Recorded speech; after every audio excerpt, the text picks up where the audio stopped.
अस्पताल में मेरा जन्म होने के साथ मेरी शुरुआत होती है, जिससे मेरी पहली मुलाकात होती है। आखिर वो कौन था, क्योंकि मैंने अभी तक दुनिया में पहली सांस भी नहीं ली थी और उसकी धड़कनें तेज हो चुकी थी और मेरी पहली किलकारी सुनते ही पूरे अस्पताल में मिठाई बट चुकी थी। मुझे याद नहीं मैं किसकी गोद में गिरा था, और शायद उसी का गोद था जिसका हाथ मेरे सर पे सबसे पहले फिरा था। आखिर वो कौन था? हाँ, रहने खाने की दिक्कत थी मेरे घर पे, फिर भी पूरा घर खिलौनों से सजा रखा था और अपने सारे सपने छोड़कर मेरे लिए एफडी में पैसे बचा कर रखा था।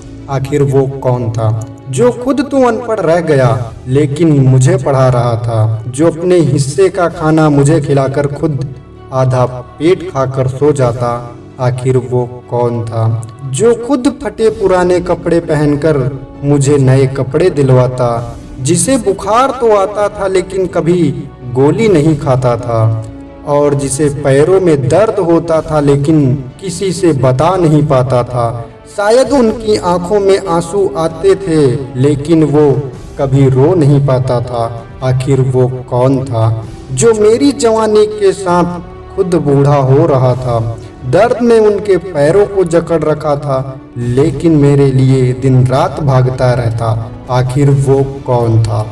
और एक समय ऐसा आया जब मुझ पर जवानी चढ़ती गई और बाल उसके सफ़ेद होने लगे। जो आंसू मेरे आंखों के साथी थे वो आज उनकी आंखों से बहने लगे। आखिर वो कौन था? अब तक मैं बड़ा हो गया था और मेरी पढ़ाई भी खत्म हो गई थी और मैं इस दुनिया में उड़ना चाहता था, और उनका पैर मेरा साथ नहीं दे रहा था। इसलिए मैं अपनी मंजिल तक पहुंचने के लिए इतना खुदगर्ज बन चुका था। मैं उनको गिरता हुआ बेसहारा छोड़कर आगे बढ़ चुका था। आखिर उनको भूल जो गया था, क्योंकि अब तक तो मैं पैसे भी कमाने लगा था और उनकी एक छोटी सी नसीहत मुझे गुस्सा दिलाने लगा था, और उनका फोन पर ये कहना कि बेटा सब ठीक तो है मानो मुझे गुस्सा दिलाने लगा था। आखिर वो कौन था?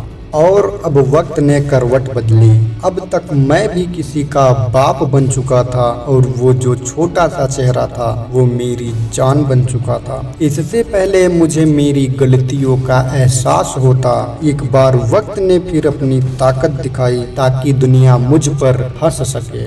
और उसी रात मेरे सर पर की सबसे मजबूत छत का हर एक पन्ना खाक बन चुका था, क्योंकि वो मेरा बाप था जो अब राख बन चुका था।